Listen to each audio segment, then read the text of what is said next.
Good day, I am Neil Geoffrey Ajola of BSMAR E3 Alpha, and for today's video, I'm going to introduce the topic indicator diagrams, and then introduce the types of indicator diagrams which will be discussed by my group mates. So to start, what is an indicator diagram? An indicator diagram is used in order to assess or evaluate the performance of each unit or cylinder unit for the ship's engine. So after the values have been recorded or taken, it is compared to an idle diagram in order to have an idea if there is any irregularities or deviations in the combustion condition or to its associated parameters inside the cylinder. If any deviations or irregularities are observed, it is important that it must be rectified. Through the indicator diagram, it can let us determine the main engine's total power generated, the compression pressure, peak pressure, and its efficiency. That is why we can say that the indicator diagram can be seen as a reference tool, as it can effectively give us important information about the main engine. Also, any recorded deviations can let us be notified of any irregularities in fuel injection or the present condition of the running gears.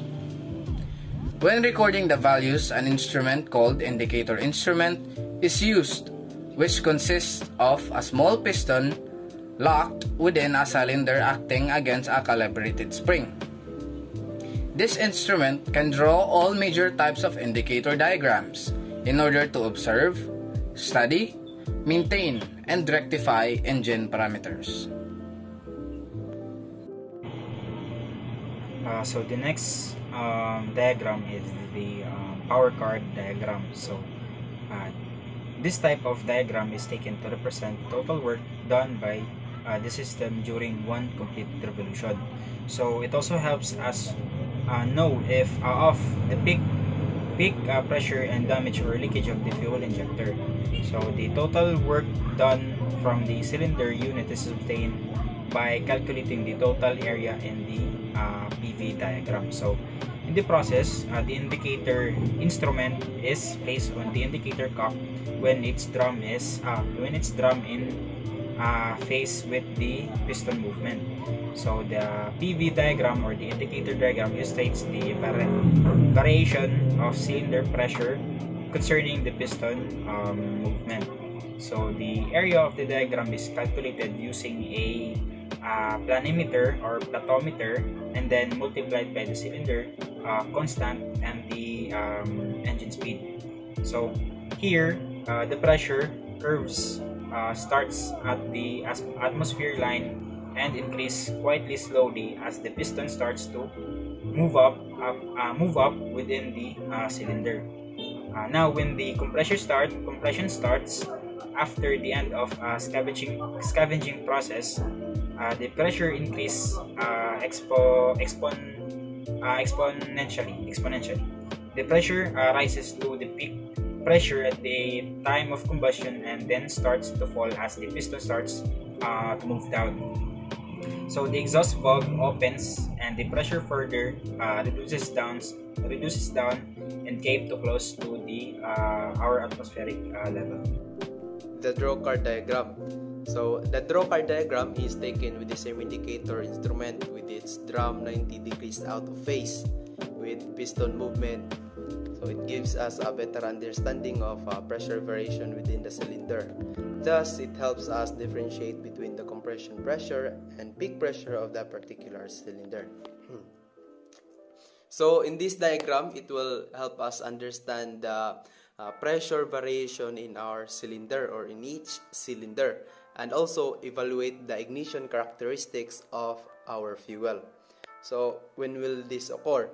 So during compression stroke and power stroke. So during the compression stroke, so the pressure increases as the piston moves from bottom dead center to the top dead center. So that is our compression pressure. So as we can see in the diagram, so it has a low curve there. So when fuel is sprayed, it ignites and it will combust, producing high pressure. So the next pressure is so it increases in pressure. So we can see in the diagram that the pressure decreases as it goes through the exhaust process. So you might assume that that is the normal operating pressure of each of the cylinder. So when getting the readings from each cylinders, we can detect problem and probably carries out maintenance to prevent further damages. So we will move on to light spring diagram. So here is the picture of our light spring diagram, or here is the flow. So before I will explain the flow, let's define first what is a light spring diagram. So a light spring diagram is taken when there is a suspected irregularity in the exhaust and inlet stroke. So it scales and enlarges the deviation in pressure enough to be visible. So when you say deviation, so it is deviation, so differential, so pressure difference. So basin mura ni siya sa atong kato bitawng sa medical atong ipang tapot diri atong to know the rhythm of our heart. So to let us know, to check if there is an abnormalities sa atong rhythm, so ma-determine dito. So I will explain it later on. So the pressure changes during scavenging exhaust can be monitored and required changes are be done. So mo na siyang light spring diagram. So why is it light spring? Di day pwede hard spring diagram. So hard spring diagram, so gamit tag hard spring, so ang yung stiffness, so lisod E compress, so yung stiffness. So that's why light spring atong gamiton, because less stiffness, light spring diagram. So in short, this light spring diagram, to make it short so that it is understandable, so this light spring diagram is used to check if there is any fault within our scavenging and exhaust process. So mo ni siya. So let us now explain the flow.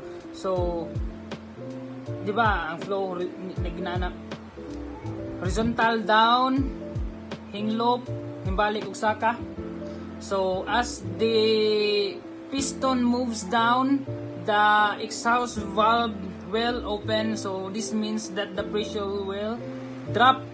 So then the piston will continuously move down until the scavenging port will be uncovered. Then the air will